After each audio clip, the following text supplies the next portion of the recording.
Makima, vulgo o demônio do controle, é um demônio poderoso em Chainsaw Man, que aparece muito no anime e no mangá, e muito aclamado e adorado pelos fãs da série, e que autoproclama fã do Chainsaw Man.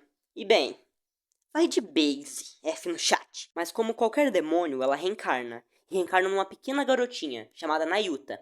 E pelo que parece, onde tem um demônio do controle, tem o Denji. Porque depois da morte da Makima, aí aparece o velho da 51, chega no Denji e fala: Tá vendo essa menina aqui? Ela é o demônio do controle. Agora se quebra pra cuidar dela, que eu tenho que ir lá no bar tomar uma. Agora o Denji tá se virando pra cuidar dela, mas o mangá ainda não mostrou interação entre eles. E eu tô muito ansioso pra ver isso. Se você gostou do vídeo, me segue e vê os outros vídeos, por favor.